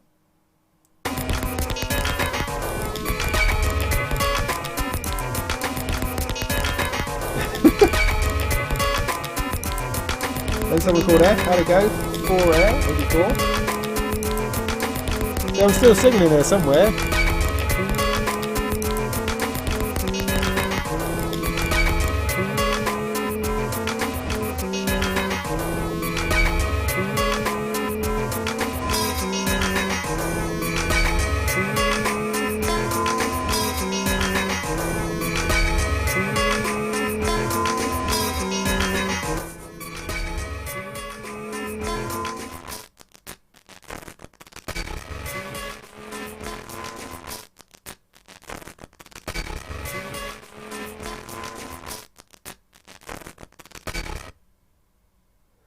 So nice. What I'm going to do quick.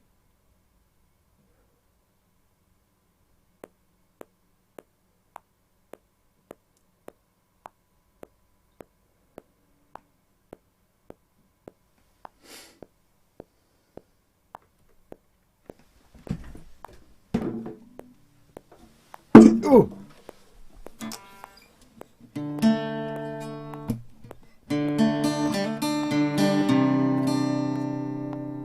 Now I can't hear that, so what I will do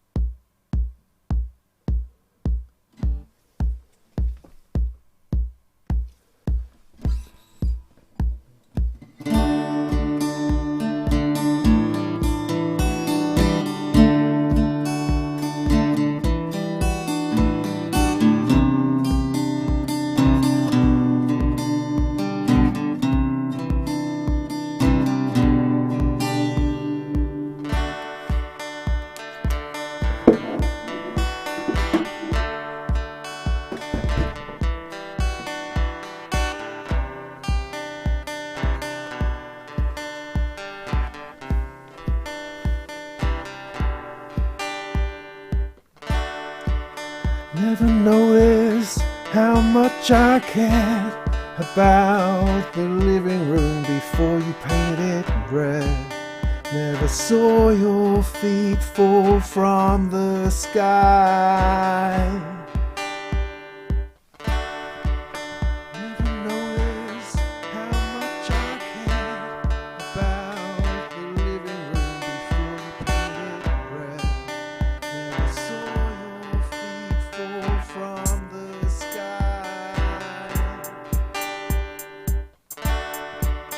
Never noticed how much I cared about the living room before you painted it red. Never saw your Oh no, it all went horribly wrong. from the sky.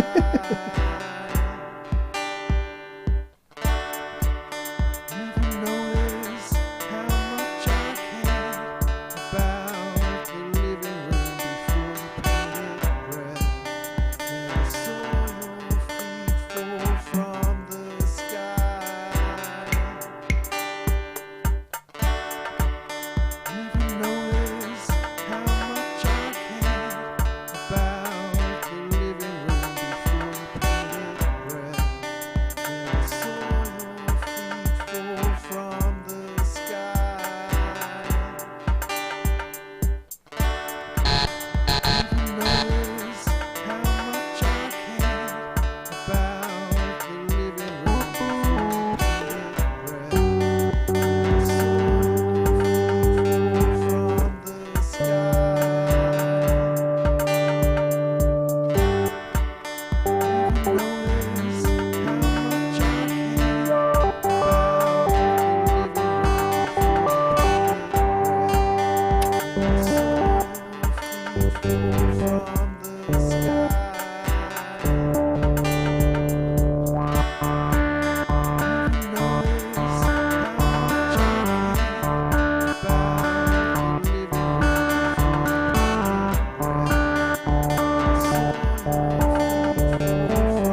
That was fun. See, it's a fun little app. You can do anything.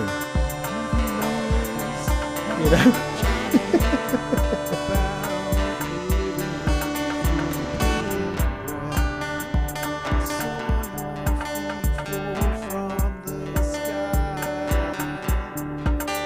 See, that's I should release it in a even in a non-ironic way.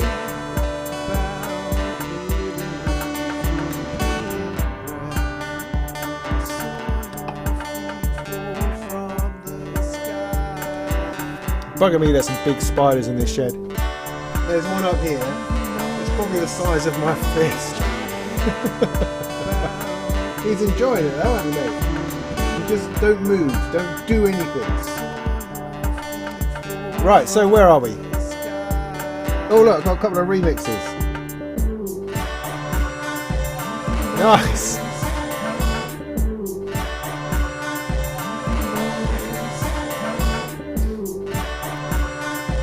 That's really good.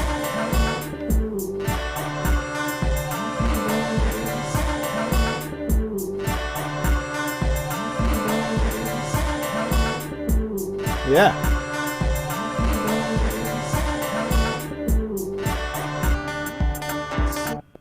Oh. Feet fall from the sky.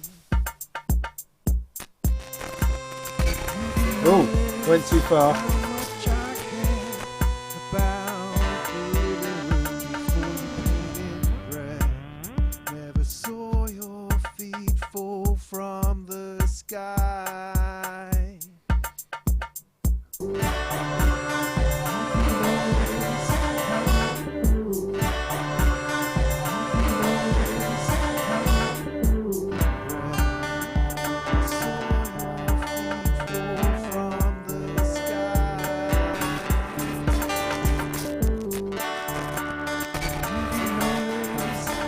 I'm not sure what that is. Let's leave that out here.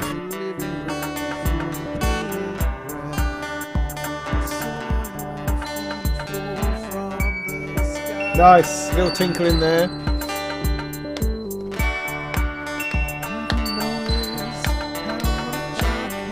Yeah, I'm feeling it now.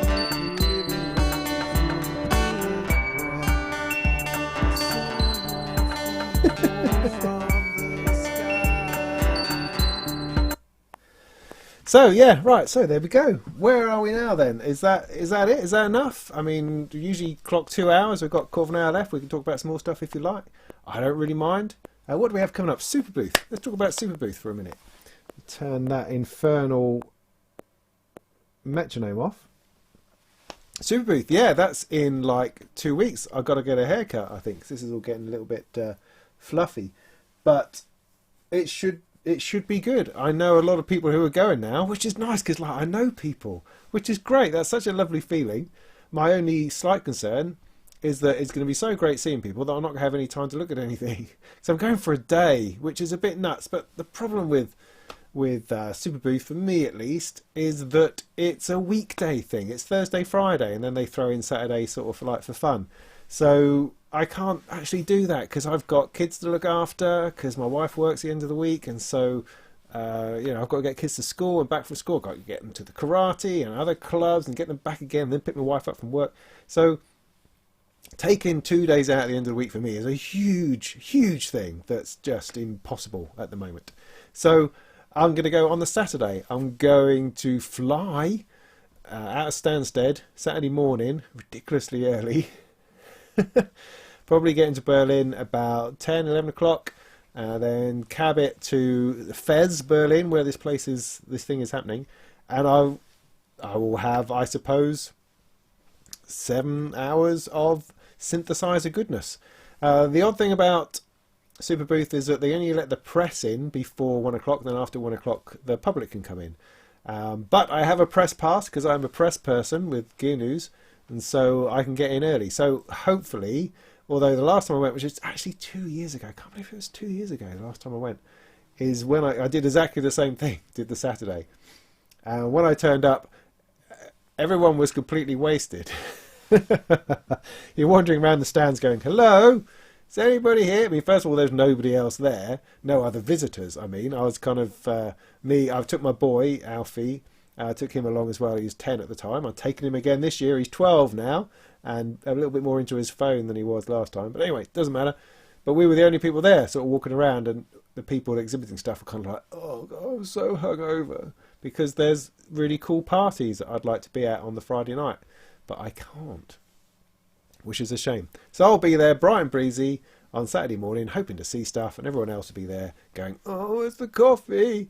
So I'm looking forward to that. But there's so much stuff to see. I mean, it's bigger now than it was. They've sort of expanded into this extra hall, which is bringing a whole load more people in. So, I mean, I've got an email inbox full of people going, oh, sorry, you're going to Superbooth. Oh, right, great, see you there, great, see you there. Which is super. But will I actually get to see anything? I don't know. What am I interested in? What is anybody else interested in? Bring the kids, yes. No, well, I mean to. I mean, the first time I went, which was 2 years ago, I looked seriously into, can we somehow go for a weekend into Berlin? Could we make that work? But again, because it's a weekday, it's taking kids out of school, which is difficult. My wife's a teacher, so that's doubly difficult.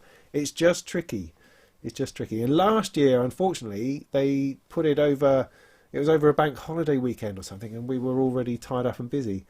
So, yeah, I'd like to do that. I'd love to take like a mini break to Berlin. I think that would be flipping awesome. I'd love to see Berlin.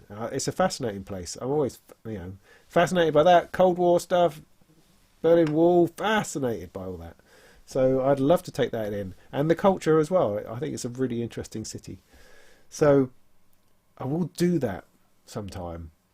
It's just not it just does not fit. Doesn't fit well. So anyway, going to go for the day. So what am I hoping to see? I am looking forward to seeing the spherical spectrum navigator, spherical wavetable navigator, the 4MS long-awaited legendary what's-it, which has been missing in action for years and years now. Looking forward to seeing that.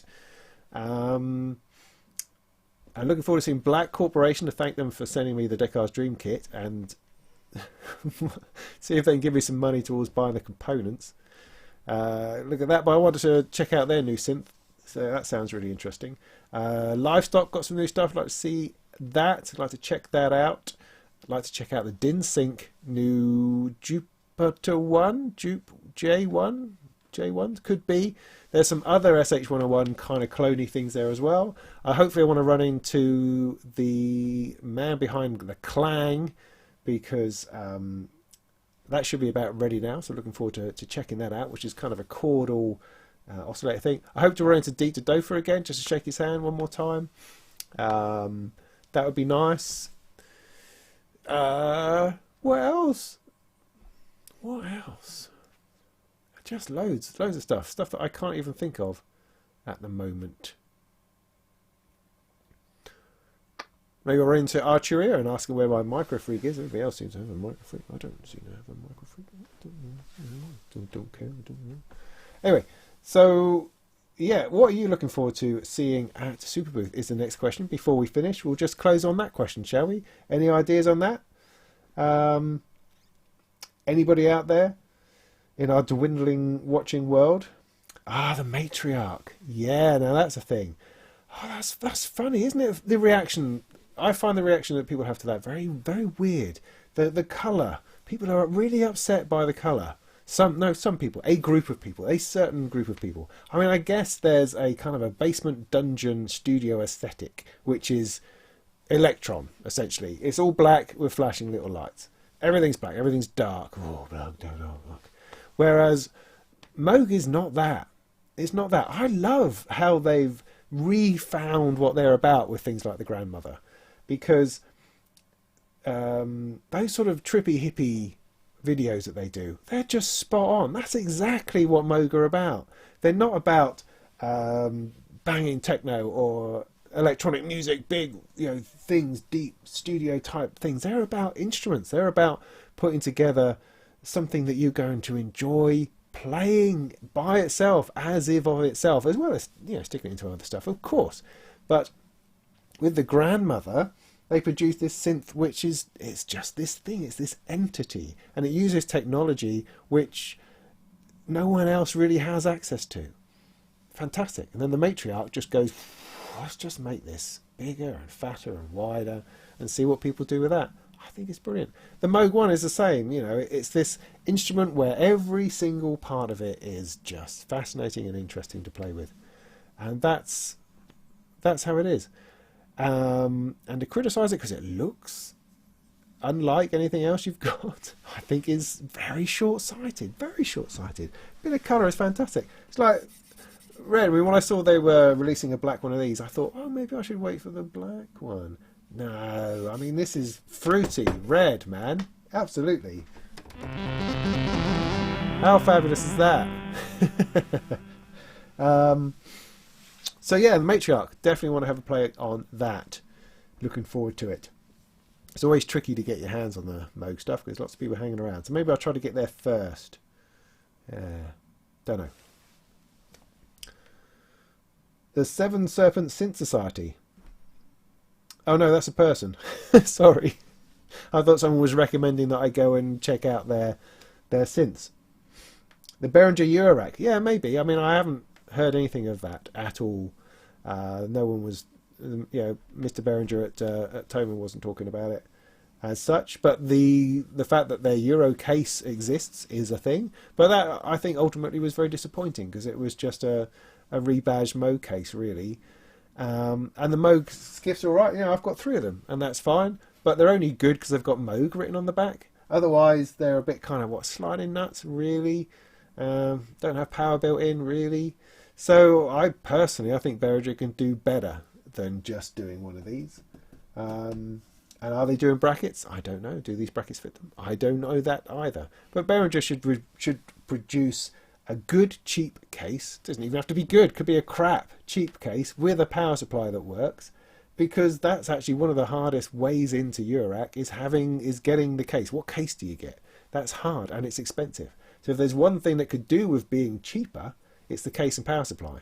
And they've made the boat cheaper, but they haven't supplied a power supply. So, I don't think that's not a great move. I don't think particularly. So hopefully something else will come along. Or maybe somebody else will do it. Who knows? No, don't cover the offensive colours. That's missing the point. Missing the point entirely. The colours are a part of the instrument. It's like, putting masking tape over the wood grain of a perfectly hand-spun wooden flute. Why do that? It's part of its character.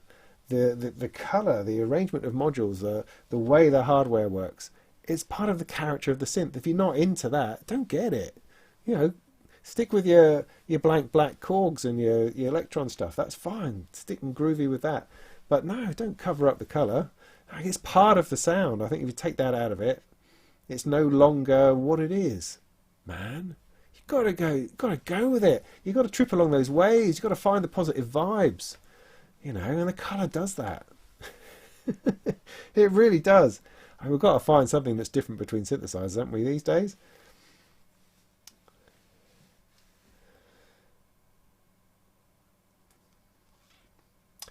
VC340. I don't understand it. I don't understand it. People love it. Everybody seems to love it. I don't understand. I don't understand it. I don't know what it is. I mean, it's the strings machine, I guess. It's a paddy sound. Is that what it is? Because it can't be the vocoder, can it? Really? Are we really into vocoders? I mean, you know, I've got a... Yoink. See, this here is connected to my, what is it called? My microkorg over there that I've had for donkey's years. Never ever use it. This microphone is only there because it amuses the kids when they turn on the vocoder mode. Well, they don't, because they don't know how to do that. But I turn it on for them, and they make vocoder noises. I mean, it's them and Daft Punk, isn't it? I mean, isn't that vocoding? I mean, I didn't like it in the 70s. Didn't like it in the 90s. I still don't really like it, vocoding.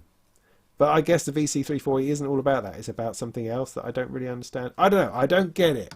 I don't get it. And that's okay. It's okay for me not to get things. You don't have to make me better. You don't have to solve that for me or improve my life by making me understand that the VC340 is an awesome thing. I don't like it. I don't like it. I don't like it. But people do. Oh, but people do. And if you do, that's awesome. You go for it, man. I don't get it. A micro freak with keys. No, again, no, missing it. I mean, I think you got to give designers the opportunity to realize their dreams and their thoughts and doing something different. Again, I mean, the amount of hardware we have these days, the amount of stuff going around. There's this effect where everything just kind of starts blending in towards each other. So it's absolutely vital that designers, synth makers, manufacturers, that they have to keep thinking, they have to keep reinventing, they have to keep finding some other way of bringing an edge, because it's in that difference that you find new inspiration and creativity. If they're all the same, I mean, somebody said to me in the comments, what was it they said? That aren't all monosynths sounding a bit the same. I think it was in response to the video I did on the MS-101, the Crave and the Pro 1. And it's like, I suppose, but you can't start thinking that. If you start thinking that, then it's all over. You only need one synthesizer and go away, you know. You have to be looking at how things are different, because the way something is absolutely going to affect how you play it. That's why software suffers, I think. That's where hardware wins, because this interface pushes me into using things differently. What? Okay. Ignore my... anyway. But, so, for instance, the MS-101 here has sliders that I don't normally use. And so that's pushing me into thinking about how I make the sounds differently. It just is. It's no different to using, perhaps, the Treadstone up here. It's a very similar oscillator, similar sort of sound, potentially. But it has a different interface, and so it pushes me into using it differently. It just does. And so that introduces differences. It introduces different ways of thinking, different ways of performing, and ultimately different music. And the Microfreak does the same. It may have a keyboard that you hate, but it's going to make you play it differently. Oh, I mean, you can plug in a MIDI keyboard, yeah, sure, whatever.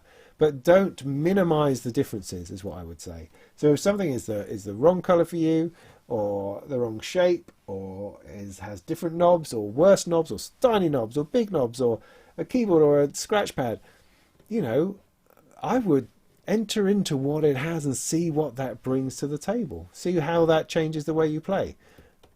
I mean, I'll still be terribly opinionated about stuff and go, no, I don't want that. You know, so don't necessarily follow my own advice, but I think it's very true, because otherwise everything just starts sounding the same and being the same, and that undermines our whole mindset within creativity. I think once you know, it's like an artist deciding that all brushes are the same, or all colours are the same. It doesn't matter what colour I use. Of course it does. absolutely fundamental what brush and colour you use.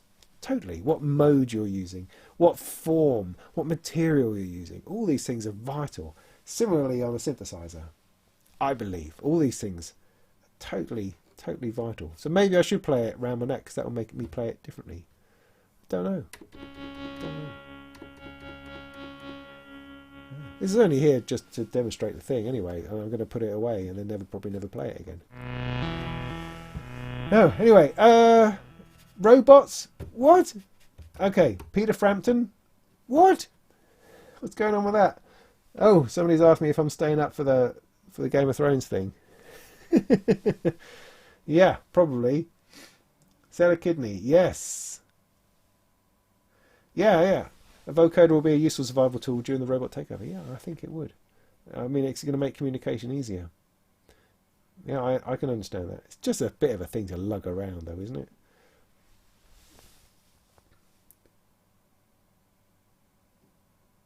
Yeah, takes you on a journey. I totally agree with that.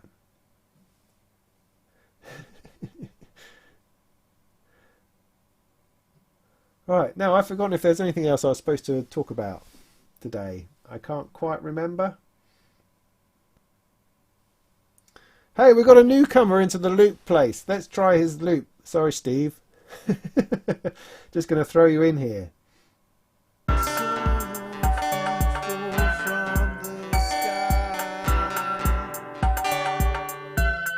Awesome.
Super. So I think we'll wind up there then. So you have been watching Molten Music Technology, Molten Live here at the end of April, talking about a load of old crap, really, but it was fun. We played a bit with the MS-101. That was nice. I'm enjoying it. I'm enjoying it at the moment. Looking forward to doing a full, deep review on it in a few weeks' time, I think.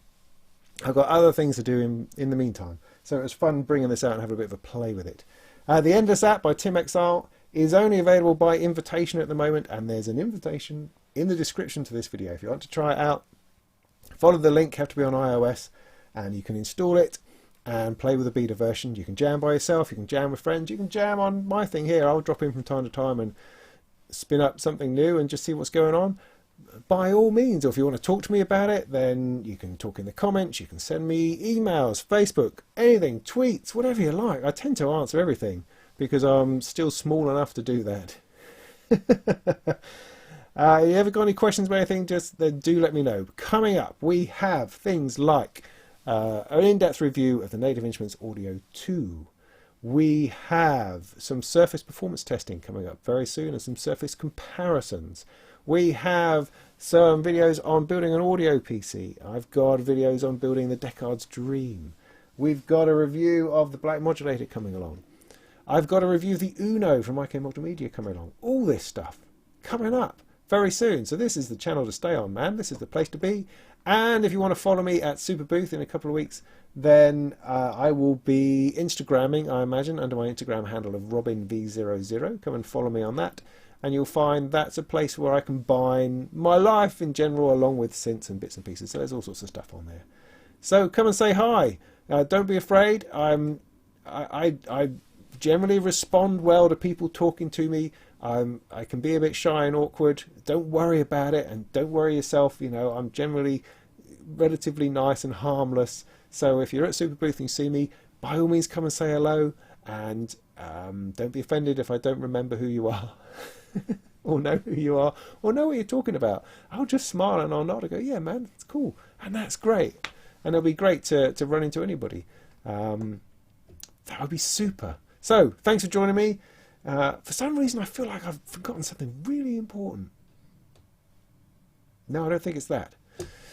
So on that note, I will play a little bit and then fade us out or something, and in the meantime go and make some tunes. I'm going to play with this a little bit, running through here, I think. That might be really interesting.